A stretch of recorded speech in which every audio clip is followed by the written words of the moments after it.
أعوذ بالله من الشيطان الرجيم بسم الله الرحمن الرحيم وأيضا إن اتحد معناه فما تشخصه وضعا علم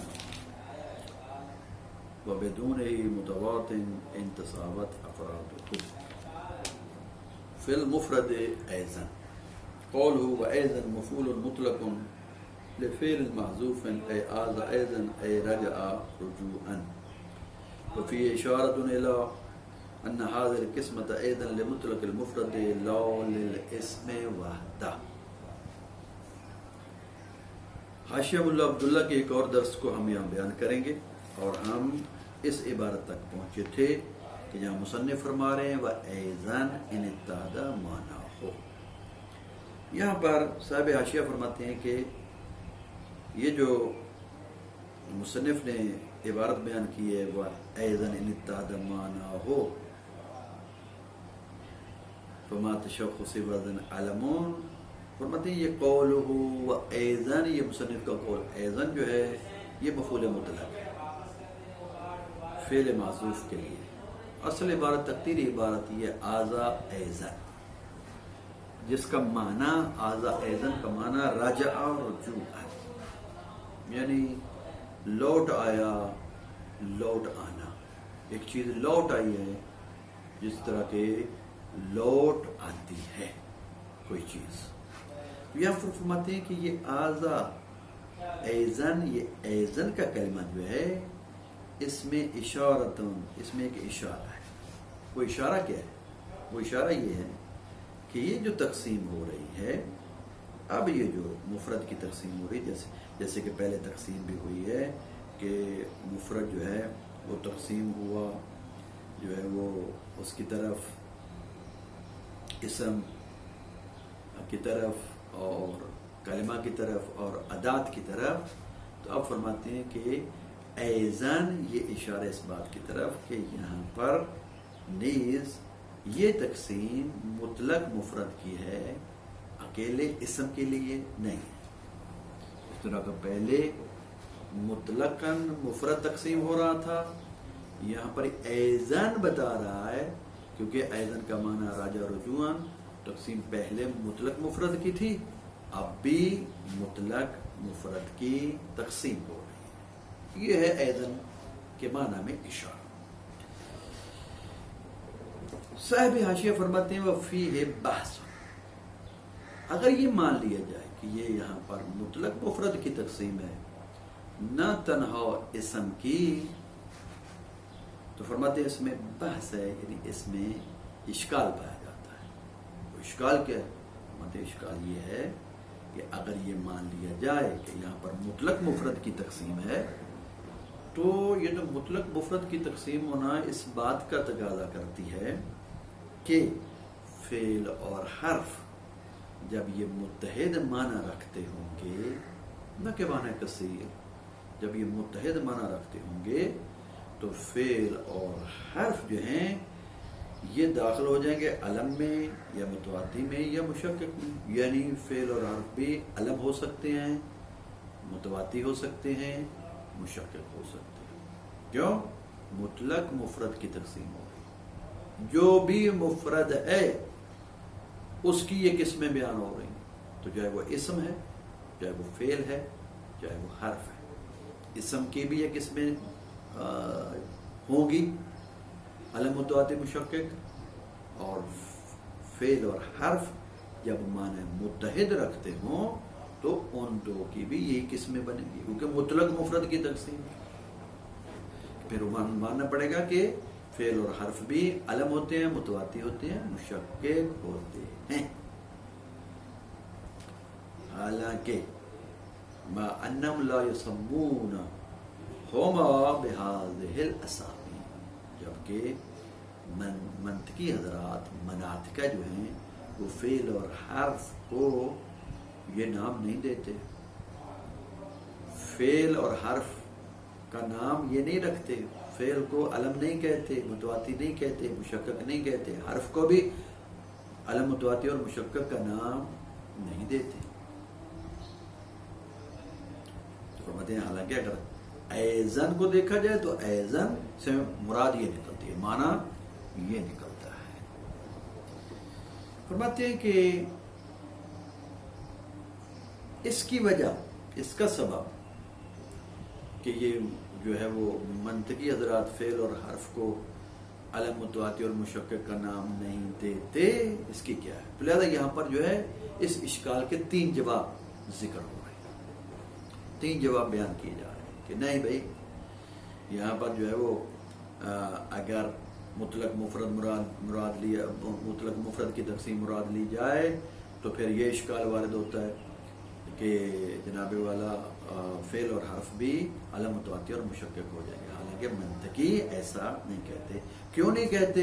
یہ جوابات ہیں۔ نمبر 1، پہلا جواب یہ ہے کہ بل قد تحقق فی موضعہ ان معنیہما لا یتصفان بالکلیت والجزئیات۔ پہلا جواب یہ ہے کہ یہ فرماتے ہیں کہ اسم اور فعل کے اپنے مقام میں، جہاں پر فعل اور حرف، اسم اور فعل نہیں، فعل اور حرف کا اپنا مقام جو ہے، یہ موضع ہی کی ضمیر مفرد کی ضمیر ہے اگرچہ، لیکن یہاں پر دونوں کی طرف لوٹ رہی، علیحدہ لٹائی جائے گی، یعنی فعل اور حرف۔ فعل اور حرف کا اپنا مقام بحث کا جو ہے، فعل اور حرف کے بارے میں جہاں بحث کی جاتی ہے وہ کیا ہے؟ نحو اور صرف۔ وہاں پر یہ ثابت ہو چکا ہے کہ فعل اور حرف یہ دونوں چیزیں جو ہیں، ان کے معانی کلیت اور جزئیت کے ساتھ متصف نہیں ہوتے، یہ نہ کلیت رکھتے ہیں اور نہ ہی جزئیت۔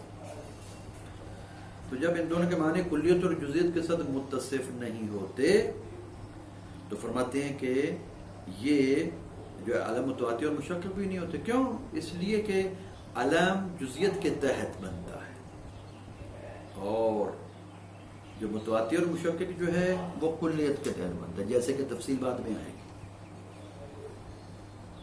کہ جو ہے جیسے کہ مصنف فرماتے ہیں کہ وَأَيْضًا إِنِ اتَّحَدَ مَعْنَاهُ فَمَا تَشَخُّصِهِ، کہ اگر جو ہے وہ مفرد کا معنی جو ہے وہ متحد ہو، فَمَا تَشَخُّصِهِ، تو پس تشخص کی صورت میں، تو یہ تشخص سے مراد یہاں جزئیت ہے،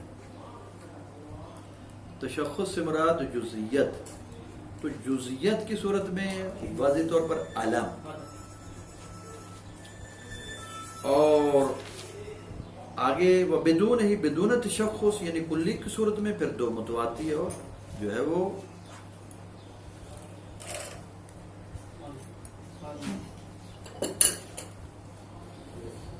متواتی اور مشکک بنتے ہیں بدون تشخص جو ہے، لہذا یعنی جزئیت ہے تو علم بنتا ہے، اور اگر جزئیت نہیں ہے کلیت ہے تو پھر متواتی اور مشکک بنتے ہیں۔ تو دیکھا کہ جو ہے وہ کلیت اور جزئیت علم جو ہے یہ فرماتے ہیں کہ جزئیت اور کلیت کے تحت مندرج ہیں، اور فعل اور حرف وہ 2 چیزیں ہیں کہ جن کے معانی نہ کلیت کے ساتھ متصف ہوتے ہیں نہ ہی جزئیت کے ساتھ متصف ہوتے ہیں۔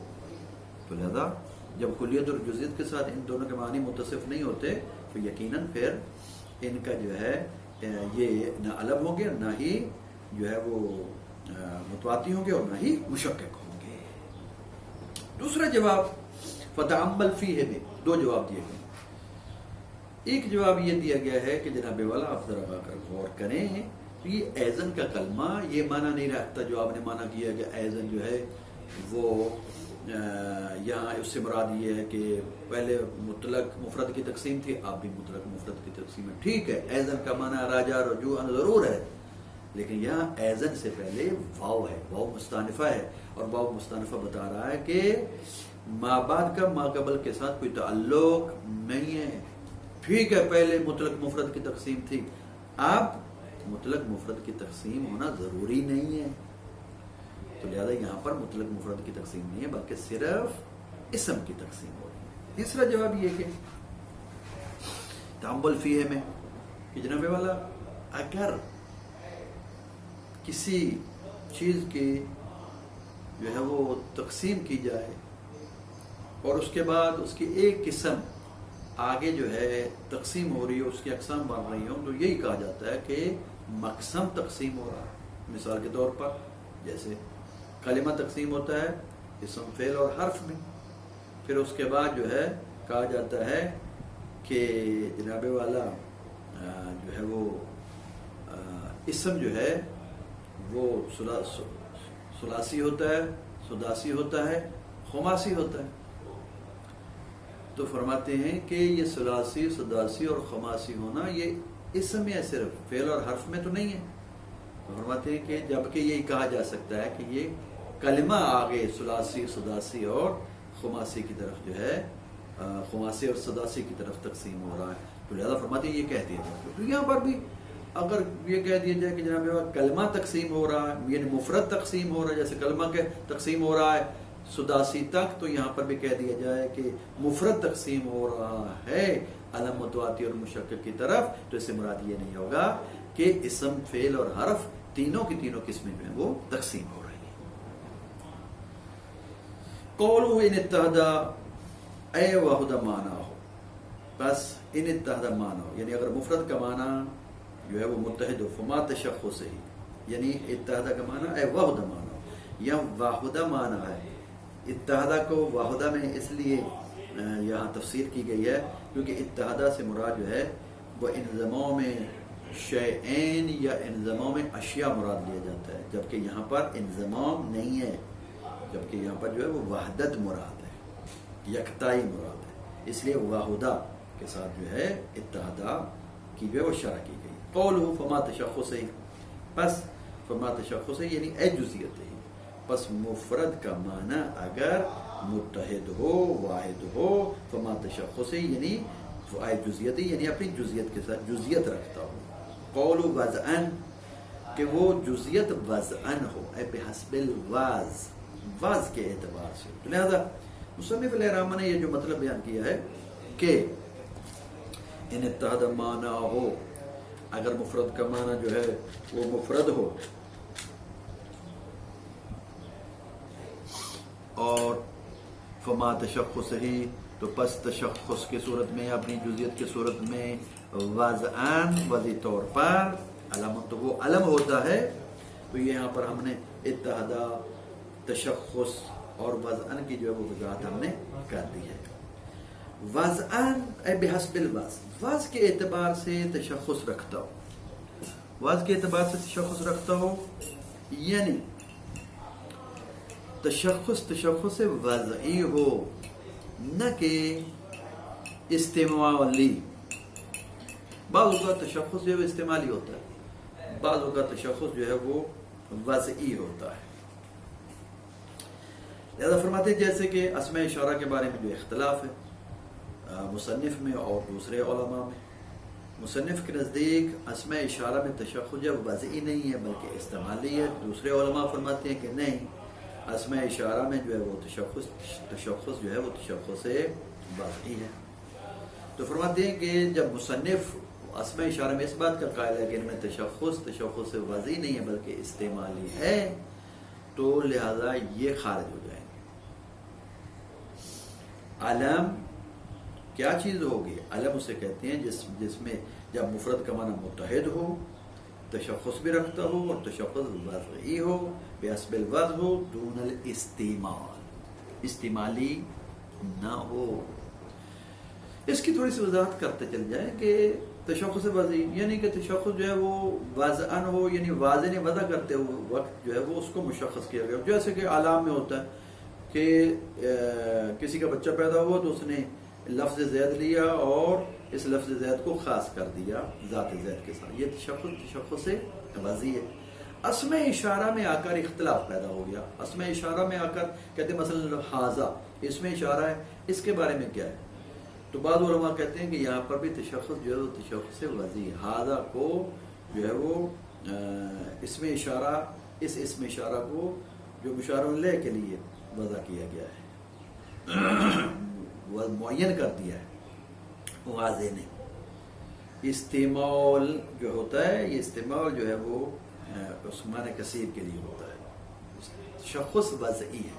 جبکہ مصنف علیہ الرحمہ فرماتے ہیں نہیں، جو ہے اس میں اشارہ حاذا مثال کے طور پر، تو یہ جو واضح نے وضع کیا ہے یہ یہاں پر تشخص اس کا وضعی نہیں ہے. تشخص جو ہے یعنی مطلقاً ہر مشار لے کے لیے اس نے اس کو وضع کیا گیا تھا. آگے تشخص جو ہوتا ہے وہ تشخص استعمال ہی، پھر جب استعمال کیا جاتا ہے تو ایک مشار لے میں اس کو استعمال کیا جاتا ہے، جبکہ وضعی طور پر تشخص جو ہے وہ نہیں ہے، اس میں ہر مشار لے ہزاروں لاکھوں کروڑوں مشاروں لے کے لیے اس کو وضع کیا گیا تھا. اس لیے فرماتے ہیں کہ یہ بحث جو ہے وہ علماء میں تھی. مصنف اس بات کے قائل ہے کہ اسماء اشارہ میں تشخص وضعی نہیں ہے، استعمالی ہے. وضع کے وقت تشخص نہیں پیدا ہوا، استعمال کے وقت تشخص پیدا ہوا ہے. تو لہذا اس لیے کہتے ہیں فَإِنَّمَا يَكُونُ مَدْلُولُهُ كُلِّيًا فِي أَصْلِ الْوَزْنِ وَمُشَخَّصًا فِي الْإِسْتِعْمَالِ. پس وہ چیز، وہ اسم کہ جو فرماتے ہیں جس کا معنی مدلول یعنی جس کا معنی کلی ہو اصل وزن میں اور مشخص و استعمال میں، جیسے کہ اسماء اشارہ ہے علی رأی مصنف کی رائے کے مطابق لا یسمى علمان، تو ایسے اسم کو جو ہے وہ علم کا نام نہیں دیا جاتا. مصنف کے نزدیک اسماء اشارہ جو ہے وہ علام نہیں ہیں. تو لہذا فرماتے ہیں کہ یہ یہاں پر ایک بحث جو ہے وہ تمام ہوتی ہے اور اس کا ہم ترجمہ کرتے ہیں. بسم اللہ.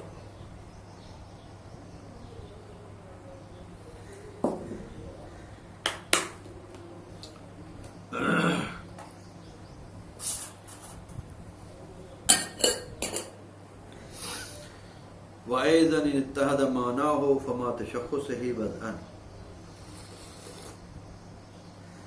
اور نیز اسی طرح اگر ان اتحاد معنی ہو، اگر مفرد کا معنی متحد ہوگا فما تشخص ہی، پس وہ مفرد اپنے تشخص یعنی جزئیت کے ساتھ وضعاً وضعی طور پر علم فی المفرد ایضا قول و ایضا مفعول مطلق لفعل محذوف. یہ ایضا جو ہے مفعول مطلق ہے فعل محذوف کے لیے. اے آزا ایضا اصل عبارت تقدیری ہے اے راجع رجوع یعنی لوٹ آیا، لوٹ آنا. وفی اشارت، اور اس ایضاً میں اشارہ ہے الی اس بات کی طرف کہ ان هذه القسمۃ، کہ یہ تقسیم جو اب ہو رہی ہے مفرد کی، ایضاً نیز لمطلق المفرد، مطلق مفرد کے لیے ہے، لا للاسم وحدہ، تنہا اسم کے لیے نہیں. وفی بحث، اور اس میں بحث ہے، اس میں اشکال ہے. وہ اشکال کیا؟ فإنه یقتضی، بس یہ مطلب اگر لیا جائے کہ مطلق مفرد کی تقسیم ہے تو یہ تو تقاضا کرتے ہیں یکون الفعل والحرف، کہ فعل اور حرف اذا کان متحدی المعنی، جب ان کا معنی جو ہے وہ متحد ہوگا، داخلین فی العلم او المتعدی، تو یہ علم میں داخل ہو جائیں گے یا متعدی میں، او المشکک یا مشکک میں. یعنی فعل اور حرف کو بھی علم، متعدی اور مشکک کہا جائے گا. ما انہم، ساتھ یہ کہ منطقی لا یسمونا ہا یا لا یسمونا ہما، کہ منطقی ان دونوں کو نام نہیں دیتے بہاد الاسامی، یہ والے نام یعنی علم، متعدی اور مشکک. بلکہ تحقق فی موضعی، بلکہ فعل اور حرف کے اپنے مقام میں ثابت ہو چکا ہے کہ ان معنی یہ ہما، کہ بتحقیق ان دونوں کا معنی لا یتصفان بالکلیت والجزیت، وہ کلیت اور جزیت کے ساتھ متصف نہیں ہوتے. فتأمل فی، بس اس میں غور کرو. قولو ان اتحدہ اے وحدہ معنی ہو، یعنی کہ مفرد کا معنی جو ہے وہ واحد ہو. قولو فما تشخص، اے جزیت، تشخص سے مراد جزیت ہے، مفرد کی جزیت ہو، اس کا معنی میں جزیت ہو. قولو وضع ہے بحسب الوضع دون الاستعمال، وضع کے حساب سے تشخص ہو، نہ کہ استعمالی اعتبار. فإنما يكون مدلولہ، بس بتحقیق وہ اسم جس کا مدلول کلیاً فی اصل الوضع، کلی و اصل وضع میں، وہ مشخص فی الاستعمال، اور مشخص و استعمال میں کا اسماء الاشارت ہے، جیسے کہ اسماء اشارہ ہیں علی رأی المصنف، مصنف کی رائے کے مطابق لا یسمى علمان، ان کو علم نہیں کہتے. وصلی اللہ علی سیدنا محمد و عترتہ الطاہرین.